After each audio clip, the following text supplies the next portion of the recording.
अखिलेश यादव जी के साथ महोदय की फोटो थी, वहाँ के जो इस समय प्रेजेंट टाइम के सांसद हैं उनके साथ बहुत लगाव है, बहुत खास है उनके। इनको ज्ञान नहीं होता है, चले आते हैं कैमरे के आगे भाषण देने। अरे पहले पढ़ लिख के आया करिए, तब बात किया करिए, तब डिबेट करा करिए, और बिना फर्जी किसी सरकार को बदनाम करने से पहले पूरा ज्ञान लेके आया करिए। तो ये लोग अयोध्या की सीट आपके सांसद ने जीती है, जीतने के बाद इतना बड़ा वहाँ पे कांड हो गया है। उसके देखिए, सबसे पहली चीज़ है जो अपने आप को बताते हैं कि अयोध्या का मैं राजा हूँ, राजा हूँ, तो राजा हैं तो वहाँ पे जय श्री राम बोलने में इनको क्या आपत्ति है? सबसे पहली चीज़ तो जो व्यक्ति जय श्री राम नहीं बोल सकता है वो अयोध्या का राजा कैसे हो सकता है? राजा सर, यूपी की 10 सीटों का उपचुनाव है, इसमें क्या लगता है कौन बढ़त बना पाएगा? देखिए, बढ़त क्या बनाना है इस पे तो क्लियर है ना, भाजपा के पक्ष में 10 की 10 सीटों जाने वाली हैं, और क्या। और जो ये थोड़ा सा जो उछल रहे हैं विपक्ष के लोग, उछलना छोड़ दें। इन्होंने छल से जो है सीटें जीती हैं। जो जनता के बीच में एक होता है कि जिस तरीके की अफवाह उड़ाना, तो ये अफवाह उड़ाने के चक्कर में इन लोग पास हो गए थे, इसलिए जनता ने इनको वोट दे दिया। उन्होंने कहा कि अब की अगर भाजपा आ जाएगी तो संविधान बदल देगी। तो वहाँ के जो लल्लू सिंह थे उन्होंने भी बोला था, उनका बयान की वजह से जो है इस तरीके का असर जो है भाजपा पे, पार्टी पे झेलना पड़ा। क्योंकि उनका मेन यही था कि देखिए, बड़े बड़े नेता बैठे हुए हैं, उनके मुंह से ये बयान नहीं निकला था। जो भी निकला था वहाँ के जो उनके टिकट लल्लू सिंह को दिया गया था, उन्होंने ये चीज़ बोली थी। लेकिन भाजपा की भी यहाँ कमियां रह गई थी, जो इस वजह से अयोध्या की सीट हारी गई है। सबसे पहला रीज़न ये रहा है कि अगर आपके प्रत्याशी ने इतना बड़ा बयान दे दिया है, कोई छोटा मोटा बयान नहीं था, आपको तत्काल उनका टिकट कैंसिल करके और किसी को वहाँ पर टिकट के लिए घोषित कर देना चाहिए था। जो भारतीय जनता पार्टी ने नहीं किया, उसको उनको नुकसान भी झेलना पड़ा, और बहुत बड़ा नुकसान हुआ है, छोटा मोटा नुकसान नहीं है। और इस वजह से जो है, उनकी वजह से विपक्ष के लोग पा गए मुद्दा कि भारतीय जनता पार्टी के लोग कह रहे हैं कि अब किला अगर हम जीत जाएंगे तो संविधान बदल देंगे। तो ये संविधान बदलना भी छोटी मोटी चीज़ नहीं है, बहुत बड़ी चीज़ है। ये जनता को समझना चाहिए था, लेकिन जनता को थोड़ा सा बहकाने में और लोगों के बीच में जाके अफवाह फैलाने में लोग जो है सफल रहे, जो इस वजह से अयोध्या की सीट भी हम लोग हार गए और भारतीय जनता पार्टी को इतना बड़ा नुकसान हुआ। रीज़न यही रहा। अच्छा, आपने कहा कि समाजवादी पार्टी, या आप कह लें कि इंडिया गठबंधन लगातार जनता को बहका रहा था, गुमराह कर रहा था कि अगर बीजेपी की सरकार आ गई तो संविधान बदल देंगे या फला चीज़ें कर देंगे। पर क्या लगता है कि जो उपचुनाव है 10 सीटों का, क्या इसमें भी बहका पाएंगे कि नहीं बहका पाएंगे? नहीं, अब किला बहकाने का क्या, दूर दूर तक वहाँ पे ये पहुँच ही नहीं पाएंगे। जनता के बीच में जाएंगे, जनता इनको वापस उल्टा पर दौड़ा के भगा देगी। क्योंकि अयोध्या की सीट आपके सांसद ने जीती है, जीतने के बाद इतना बड़ा वहाँ पे कांड हो गया है, उसके बाद ये वहाँ के सांसद जाते नहीं हैं। वहाँ पे एक इतना बड़ा हो गया, हादसा हो गया, उसके बाद आप जा रहे हैं। जो वहाँ के गाँव के लोग काफ़ी नाराज़ भी दिखे, नाराज़ दिखने के साथ वहाँ पे शायद उनको रुकने भी नहीं दिया गया, इनको वापस भगाया गया। तो कुल मिला के यहीं से उपचुनाव का रिजल्ट दिख गया है कि आपसे कितनी जनता नाराज़ है। तो इनको उपचुनाव में जनता इसी तरीके से भगाएगी जिस तरीके से वहाँ के सांसद को, इनको सबको वापस दौड़ाया गया है। अच्छा, सांसद भले ही ये वहाँ के बन गए, पर वहाँ पे सबसे ज़्यादा हाई प्रोफाइल सीट कही जा रही है 10 सीटों में। सांसद बन गए हैं, उसके बाद भी अभी कुछ समय पहले एक इनका इंटरव्यू हुआ था, उसमें रिपोर्टर ने उनसे बोला था कि आप जय श्री राम बोलते हैं कि नहीं, तो उन्होंने नहीं बोला था। क्या लगता है कि जय श्री राम को क्या लेते हैं वो? देखिए, सबसे पहली चीज़ है जो अपने आप को बताते हैं कि अयोध्या का मैं राजा हूँ, राजा हूँ, तो राजा हैं तो वहाँ पे जय श्री राम बोलने में इनको क्या आपत्ति है? सबसे पहली चीज़ तो जो व्यक्ति जय श्री राम नहीं बोल सकता है वो अयोध्या का राजा कैसे हो सकता है? राजा तो आज तक जो है किसी ने नहीं बोला, आज तक तो राजा माननीय नरेंद्र मोदी जी ने अपने आप को नहीं बोला। तो आपको शर्म आनी चाहिए सबसे पहले, ये राजा होता क्या है, और इनको जो है जय श्री राम बोलने में शर्म आती है। ये नहीं बोल रहे थे, बोलने मैंने भी वो वीडियो देखी है, कितनी बार उनसे बोला गया, लेकिन वो व्यक्ति ने एक बार जय श्री राम नहीं बोला।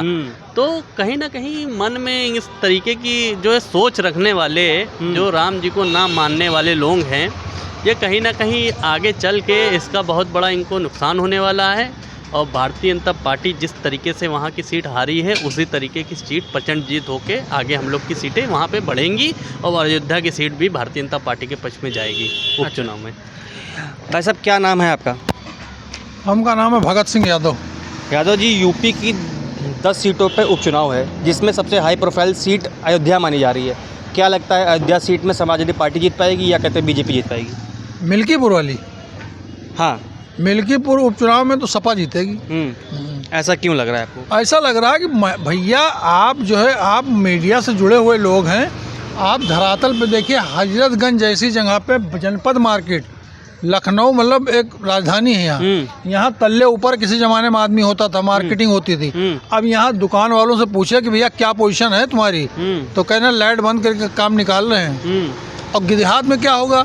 देहात में क्या होगा? देहात में ये है भुखमरी का मामला है, ये 5 किलो गल्ला वल्ला कोई मतलब नहीं रह गया है, रोजगार ख़त्म हो गया है, बेरोजगारी फैल गई, महंगाई हो गई है चरम सीमा पे। तो ये सब हालात देखिए कहाँ जा रहे हैं।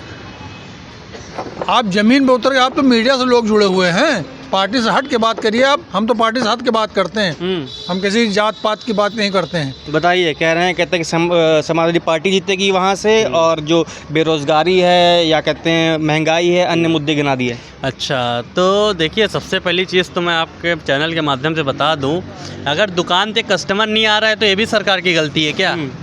ये भी सरकार की गलती है। अपनी गलती नहीं बताएंगे कि दुकान कितने बजे आके खोल लें, कितने बजे बंद कर रहे हैं, ये भी सरकार की गलतियां निकल गई। और रही बात भाई साहब महंगाई की बात कर रहे हैं, तो मैं भाई साहब को आपके ऑन कैमरा चैलेंज कर रहा हूँ कि एक मेरी सवाल का जवाब दे दे भाई साहब, तो मैं जान जाऊँगा कि भाई साहब वाकई बहुत ही दमदार बात कर रहे हैं। अभी अपने भारत में एक G20 सम्मेलन हुआ था, उस कंट्री 20 कंट्रियां अपने भारत में आई थी। उस 20 कंट्री में से कोई एक ऐसी कंट्री बता दें जो अपने भारत से ग्रोथ रेट में आगे हो, और उसी कंट्री में से कोई एक ऐसी कंट्री बता दें जो दर महंगाई भारत से कम हो। ऑन कैमरा आपके चैनल के माध्यम से बताइए। भैया देखो, हकीकत ये, हम गांव के रहने वाले हैं और अयोध्या के ही रहने वाले हैं। आप मतलब आप अयोध्या की बात कर रहे हैं। मसला इस बात का नहीं हमारा ग्रोथ कितना बढ़ रहा है या कितना घट रहा है, एक आम जनमानस क्या चाह रहा है, उसकी क्या दुर्दशा है। बात समझ रहे हैं ना इसको? उसकी क्या दुर्दशा है। अब कितना बढ़ रहा है, नोट 500 का नोट 50,000 बराबर की उसकी कीमत हो गई। हमसे इससे क्या लेना? हमारी जेब में एक आम आदमी के नाम उतनी ज़्यादा महंगाई और उतनी ज़्यादा चीज़ें सही हो जाएंगी। भैया आप ये बताइए, कांग्रेस की हुकूमत की पीरियड में कै रुपए में पेट्रोल था, कै रुपए में डीजल था, कै रुपए में पेट्रोल था, कै रुपए में डीजल था, गैस सिलेंडर कहाँ था? आप समझ रहे हैं ना?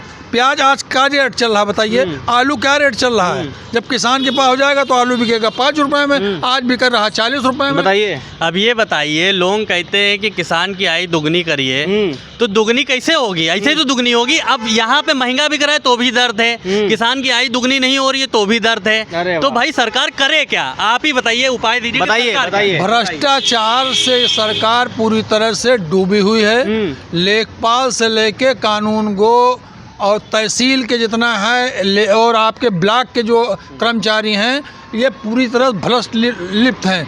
और एक लेखपाल की सबसे नीचे, अभी बात महंगाई की हो रही थी ना? हाँ, महंगाई की हो रही, मतलब इतना भ्रष्टाचार, महंगाई तो हाई है, उसमें क्या बताना? नहीं, अभी जब इन्होंने कहा कि अगर किसानों को ज़्यादा पैसा देना है, कुछ चीज़ें डबल करनी है, तो फिर तो उसके लिए तो कहीं ना कहीं लोगों को महंगा देना पड़ेगा ना? नहीं, कहाँ दुगनी आए हो गए, हम तो किसान ही हैं। नहीं, अगर बढ़त करनी है तो करना पड़ेगा ना। हो गई, कहाँ इनसे पूछे कहाँ रहते हैं? गाँव में, गाँव के धरातल पे देखिए, गेहूँ क्या हिसाब है, चना धान क्या हिसाब है, चावल क्या हिसाब है, आप बताइए। तो कोई आय वाय दुगनी नहीं हुई, सब कहने के लिए भाषण में।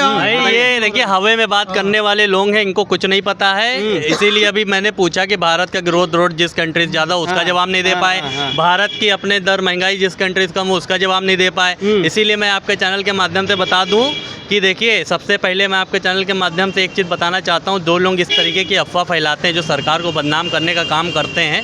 ये जो है कुछ लोग ऐसे ही जो है मार्केट में छोड़े जाते हैं, जो सरकार के ऊपर जो है इस तरीके का आरोप लगाएं, झूठे चीज़ें बताएं, लेकिन इससे कोई भी फ़र्क नहीं पड़ने वाला है। इसीलिए मैं आपके चैनल के माध्यम से बता दूं, चाइना के सामान का, पाकिस्तान के ईमान का, राहुल गांधी जी के बयान का और हवा वाले जो चमचे होते हैं उनके बयान का कोई भरोसा नहीं है। बहुत सही। अच्छा, ये बताइए, आपने सब चीज़ें कही, ये बताइए यूपी की कानून व्यवस्था को आप कैसे देखते हैं, पहले की सरकार में और आज की सरकार में? देखिए, क्या फ़र्क है? सबसे पहले मैं आपके चैनल के माध्यम से बता दूं, योगी आदित्यनाथ जी की 2017 से सरकार बनी है। इससे पहले की जो सरकारें रहती थी वो कानून व्यवस्था की बात करते थे। जो लोग बताते थे कि हमारी सरकार में कानून व्यवस्था बहुत अच्छी थी और योगी आदित्यनाथ जी की सरकार में जो कानून व्यवस्था बिल्कुल ख़राब है, मैं उनको लिए बताना चाहता हूँ कि आपकी सरकार 2017 से पहले थी तो यही हजरतगंज चौराहे पे एक SHO को गाड़ी के बोनट पे बांध के पूरे हजरतगंज के चक्कर लगाते थे इसी समाजवादी पार्टी के कार्यकर्ता लोग। और ये बात करते हैं योगी आदित्यनाथ जी पे उंगली उठाने की। पहले आप अपने कॉलर झाँक के देख लीजिए, आपकी सरकार में किस तरीके की चीज़ें होती थी और आपके कार्यकर्ता किस तरीके से लूट मार करते थे, किस तरीके से बलात्कार करते थे। आप पहले अपना कॉलर झाँकिए, फिर दूसरी सरकार के पर आप आरोप लगाइएगा। कानून व्यवस्था को कैसे देखते हैं यूपी की? कानून व्यवस्था पूरी तरह से खराब है।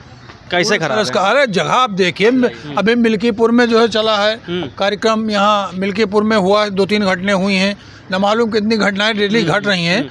तो ये तो चल रहा है, इसमें ऐसा तो मिल्कीपुर में वो तो कहते हैं सांसद जी के करीबी थे। नहीं, कोई करीबी वरीबी नहीं, कोई करीबी वरीबी नहीं, सब कहने की बातें हैं, बस सब कहने की बातें हैं, कोई करीबी वाला नहीं। सुनिए, अखिलेश यादव जी के साथ महोदय की फोटो थी, वहाँ के जो इस समय प्रेजेंट टाइम के सांसद हैं उनके साथ बहुत लगाव है, बहुत खास है उनके।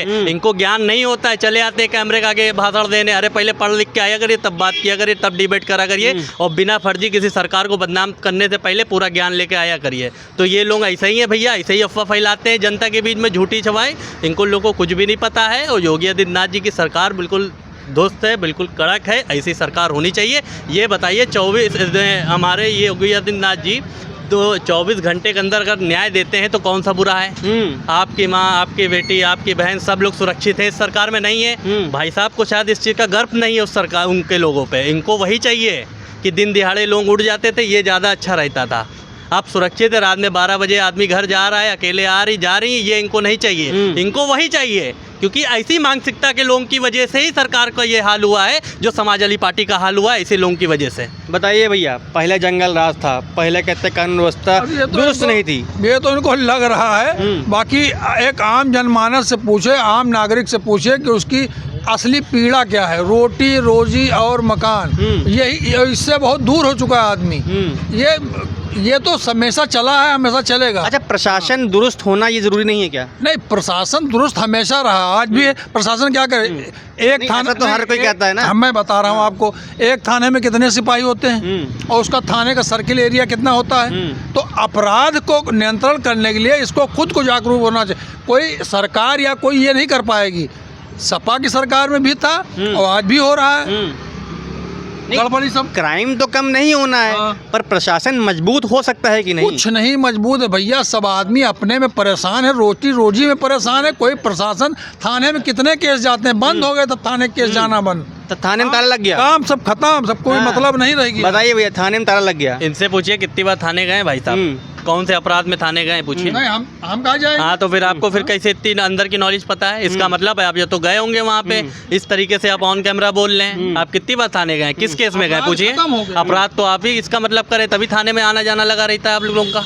देखिए भाई साहब, सरकार के ऊपर, मैं फिर कह रहा हूँ आपके चैनल के माध्यम से, ये सरकार के ऊपर अगर इस तरीके से झूठा आरोप लगाएंगे तो समझ लीजिए फिर दूसरा बुलडोजर फिर आपके घर के नीचे मिलेगा। अच्छा, बुलडोजर व्यवस्था कुछ देखते हैं। कोई मतलब नहीं बुलडोजर, मतलब कोई गरीब आदमी के घर ढकेल दो, कोई गिरा दो, कोई मतलब है कुछ नहीं। 27 में समाजवादी पार्टी की सरकार और पीडीए की सरकार बनेगी उत्तर प्रदेश में, ये लिख लीजिए बस। किस बिहाफ पे बनेगी? अच्छा, आपने कहा कि पीडीए की सरकार बनेगी, पीडीए की सरकार बनेगी, ठीक है। अच्छा, पीडीए ने, आपको ऐसा नहीं लगता कि पीडीए ने, जो पीडीए के लोग हैं उनको छला है?